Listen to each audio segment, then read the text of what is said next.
Hi guys, I haven't done a video for so long, so hoping you guys are hanging out and ready to join me for a little bit of cooking.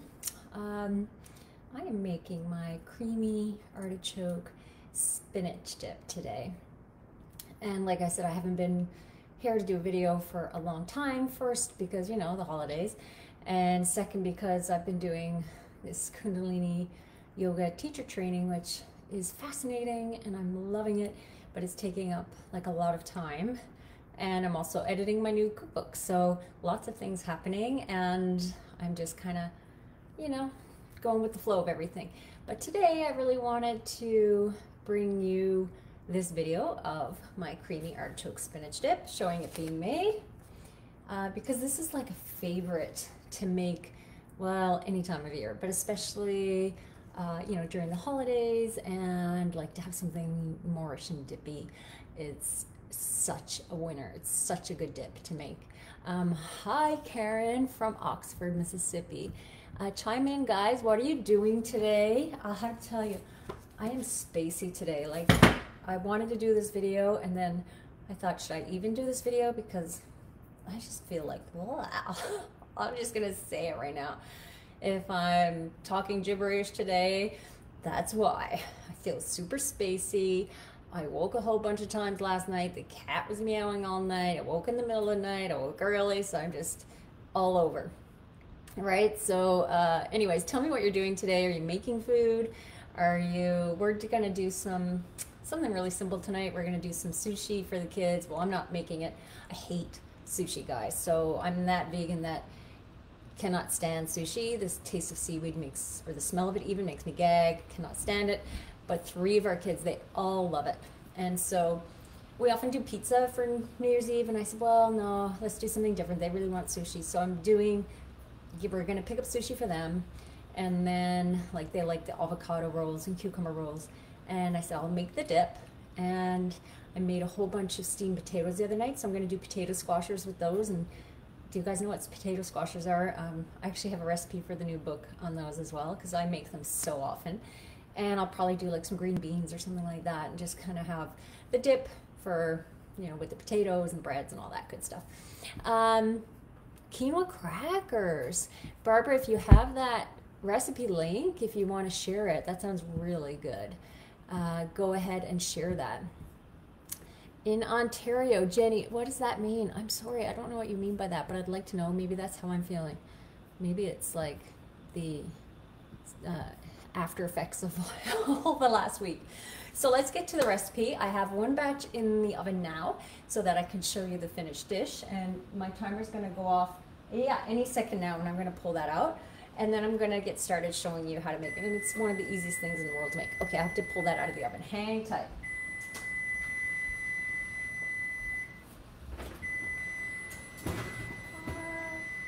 You know what? I'm gonna give it another minute.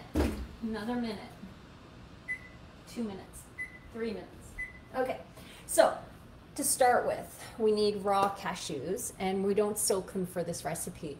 And the reason I don't soak them is because I'm adding liquid to the mixture, and what I want the cashews to do is kind of thicken up and absorb as they're baking in the oven. And yes, raw cashews will work, but in this recipe you just don't even, or sorry, soaked cashews will work. You just don't even need to take that step. Just get the raw cashews and just get going. So I've already got them measured out. It's 3/4 cup. And I've had a lot of people ask me, get my camera down. I'm so spacey, it's probably better that you're looking at the food today, people, and not me. Because I'm all over the place. And my blender's a mess because I just made a batch. And if I was normally doing, because I double batch this typically because it does not last long. So normally if I'm doing a double batch, I'll use this big Wild Side blender. This is a Blendtec. The link is in the description, and the recipe link is in the description. If I was making a single batch, I'd probably use the smaller jar, or I might even use the twister jar. It could take the amount, I think so. I think it would be fine. You just have to make sure, you know, you're holding it and it doesn't. I find this one has the tendency to spurt a little bit more than the other one. Maybe it's the shape because it's round. But anyhow, So I've got my raw cashews in there, and then lemon juice. I've already squeezed the lemon juice, which is probably the hardest part of the recipe. Seriously, it just takes a little bit of time. So we've got, I say 3.5 to 4 tablespoons. And the reason I say that is, you know yourself if you like things a little more tangy, right? The lemon juice helps give it that bit of like, sort of, not cheesy, but that little tang of something in there, kind of like, so when I created this dip, it was after going to yet another like outdoor summer party where I'd see those big bread bowls with that spinach dip inside. You guys know what I'm talking about. Like, I'd always see it at parties and it looked really good, but I knew it was made with cream cheese, dairy, probably mayonnaise in there. So it was one of those really like dairy laden dishes, and I thought, I can make that. Like, I can create something like that that will be even better. And truly, this recipe is loved by so many people. I have so many people tell me that this is one they go to all the time, and their friends who aren't vegan love it, and it goes, it's like the first dip to disappear. So it's definitely a favorite to make. I have people ask me a lot if they can substitute cashews with beans. And I'll also say that I've had bloggers recreate this recipe and kind of like change one ingredient and say, this is my recipe. But anyhow, have recreated it with beans, white beans. You'll get a good tasting dip, but it's not going to have that creamy moorishness because the cashews land whole foods fats, right? That's what they're giving this recipe in texture. So I'd say if you want to reduce the fat, if you really are concerned and you need to, maybe go half cashews, and instead of white beans, I'd add some potato because I think it has a better texture than white beans for the recipe, okay?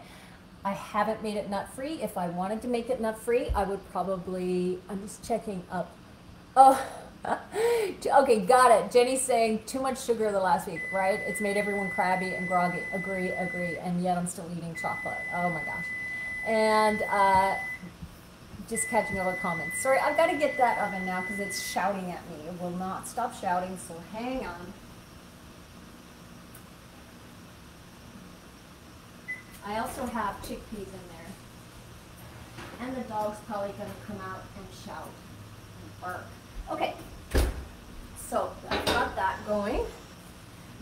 So nut-free, if I were to make this nut-free, and I haven't made it nut-free, but if I did, I would probably do half and half, sunflower seeds and pumpkin seeds. I like that combination. I find that sunflower seeds on their own can taste a little too sunflower-y, and pumpkin seeds are a little bit dark in color, so I like that mixture. Personally, right now, I'm not eating sunflower seeds. I've got some like food sensitivity things happening, and oddly, sunflower seeds is one of them. And so is mustard. Who knew? So mustard's not going in this today. So that's just the short on some substitutions. Okay, let's get back to this. So I've got the cashews in there, we've got the lemon juice, and now we need some milk. It's 3/4 cup of milk, and I'm gonna add, I have some leftover soy milk here. I'm not afraid of soy, people. We don't eat a ton of it, but I'm not also like nervous about it. I'm using what I have left over, and it's an organic soy milk. And now I have some oat milk, and I'm adding that. And neither of these are vanilla. Obviously, you don't want to use vanilla milk. And you really don't need any with sweetener either. And it's better for a savory recipe that it doesn't. Okay, so I'm topping that up with oat milk.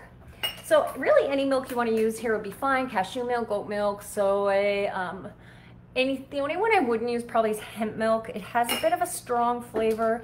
I haven't tried flax milk. You guys can tell me what it's like. I haven't tried it. I would imagine it also has a bit of a strong flavor.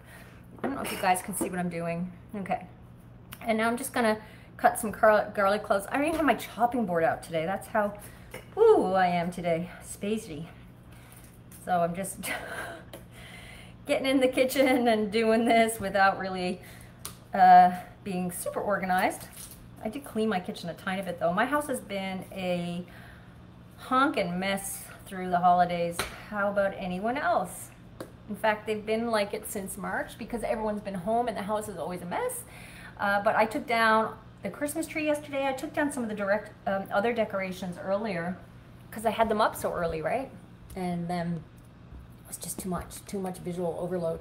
So I took down the tree yesterday and everything's freshened up for the new year, which I like to do. Okay, so I've got cashews, milk, lemon juice, garlic in there, salt. We need a little bit of salt. So it's about 3/4 teaspoon of salt, and I often eyeball that because I measure so much, but absolutely go ahead and, which one is that? Absolutely go ahead. It's actually wise to not measure it over your blender on the off chance that it spills out and then you get way too much in your blender. So that's a 1 teaspoon measure, and I just eyeballed it.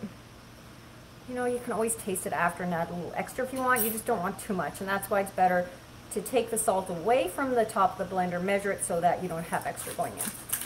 And some pepper. Is that pepper? Yes. Woo woo. And then I normally have a little bit of dried mustard in here. So dried mustard just adds a little bit of something extra in the background. It's like a little extra background flavor note.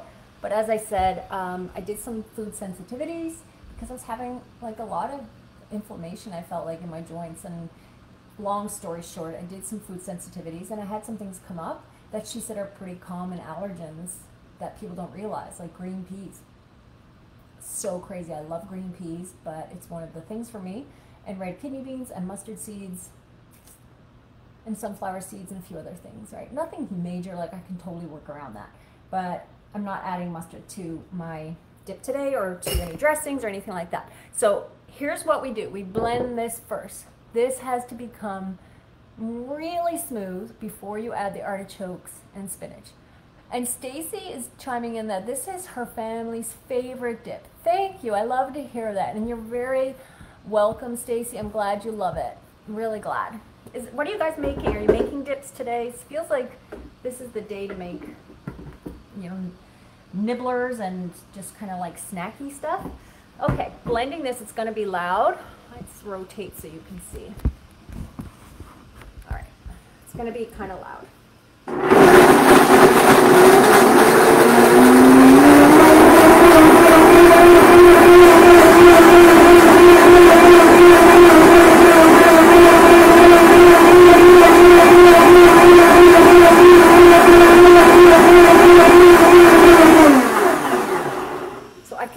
I can hear from the sound of the blending that it's still, there's still pieces of cashew in there, and I can almost feel it as it's blending too, so I'm just going to give it another minute.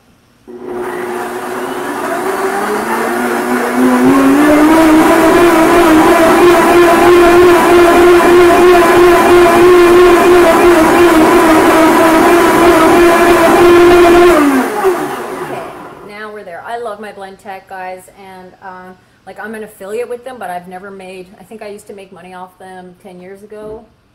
Before they were in the big box stores, I'd make like $100 a month or something. So I'm not making money on them, and I'm not like promoting it right now because I do. I'm just telling you I love Blend Tech. It's a beautiful machine. It works well. It purees everything. And usually you can get them in the big box stores or like Amazon for a good price. But also, if you do go to their site, the refurbished units are like brand new, and all they do is they take the motor and they recondition the motor, and then they put it with like a new jar and new casing, so it's like a brand new unit, and it actually has like the kinks worked out. And that was my first machine, I think, for 8-9 years, and I actually still go back to the old style one because I like that it's not all so digitized. But anyhow, that's just a tip if you want to invest in a blender. So this is how we have now the mixture. You can see it's really creamy. It's kind of thick.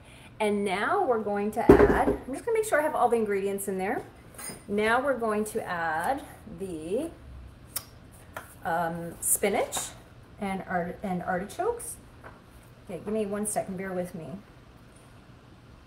Yep, we got everything in there. We just do not have the mustard. So normally I prefer to use frozen artichokes in this. I just think the flavor's amazing. Like, compared to canned artichokes, frozen artichokes are much fresher tasting. However, they don't exist in Canada. If you're in Canada and you can find frozen artichokes, tell me where, please, you can find them. The only place I found them is in the States at Trader Joe's. And of course, we haven't been able to go to the States since like February. So I'm using canned today, and they're fine. They just don't have that quite fresh flavor. But in a dip, you don't pick up on it as much, right? So these are canned, and they're already quartered. People ask if they can use the one in jars, and yes, you can. The only thing is they're marinated. So they already have a lot of flavor. They're in the oil. Excuse me, I'm gonna sneeze. Excuse me. Okay. So they already have the oil and the marinade. So what I would suggest is, if you're using the jarred artichokes, is to rinse them under hot water really well. Get all that oil and as much of the excess marinade off, because it really overpowers the flavors. Okay, and spinach. So we're just using fresh spinach here. I always buy, like most of us, these little clamshell containers, and it's about two lightly packed cups, and so that's kind of how I do a lightly pack. I just take it, kind of push the leaves in a little bit, and pop it in the blender. And again, and you know what, if you love greens and you want to add a little bit more, then go for it. Just like that, pop it in. And here, what I like to do is not fully puree it. I just want to pulse it. I want to get like a little bit of, I want to get it mixed, but still keep a little texture. I don't want it all smoothed out. I want to be able to see some green spinach flecks, and when you scoop into it, have some bites, just small bites of artichokes. I'm just checking out some comments. Sorry guys, I'm falling behind. And oh, Laura's saying she is also a favorite dip, and she loves to layer it in lasagna or cavatelli. I'm not sure what that is. I'm not familiar with that. I guess that's like a noodle that you stuff, right? Like a, my brain is just not working today. Like a, not a ravioli, but a manicotti or something like that. Maybe you can mention what that is. But yeah, that's an excellent idea. Anything like cashew-based cheesy dips work so well in lasagnas. And Jamie's saying she's already making it tonight. Awesome. Lovely. Okay, so we're going to pulse this, okay? And there is a pulse button on the machine. So you just work it around a few times, and then I get in there with my spatula and move it around too, because the leaves want to hang out on top. They're greens. They know they're the best. Goodness. It's prime time here with the jokes. And so yeah, I just like to move it around a bit to get those greens moving down to the bottom blades to pulse them through. There we go. Now I can see getting in there. Just a couple more times. Once or twice more. Done. Yeah, lovely, lovely. So, this is, it smells so good without even baking it. Honestly, it's so good. So, here it is. Right here. And you can see it's nice and thick. It's got texture though. See that? You can see the spinach. You can see the artichokes. You could eat this really straight up if you wanted. Like, the only thing is that it has raw garlic, so it's a bit harsh tasting until you bake it. Plus it thickens when it bakes. But you could. Today I grated a little bit of lemon zest, and I thought it might be nice to add that into one batch. So that's totally optional, but when I get a bunch of organic lemons, I tend to zest some of them, and then I freeze it. So if you take the time to zest, say, you know, a half dozen lemons that are organic, because the non-organic will have the sprays on the rind, and then keep it in the freezer. It keeps for months, and then when you need a little bit of zest, you just take a pinch or a half teaspoon or whatever you want. It smells so good. It adds so much flavor. And I'm just going to stir that in. Okay, now I've got to get a dish, and I'm not prepared, so hang tight. I'm going to get a dish to put it in.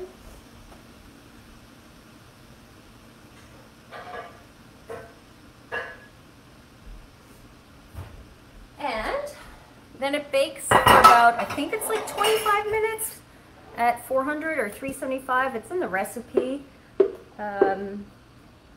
I will say, depending on the size dish you use, right, it's going to vary a little bit. So, for instance, I'll show you the difference in the dishes I just used today. I like to get every bit. You guys like that? Like, I got to get in there and get every little bit of goodness and scrape it out, or I feel gypped. There.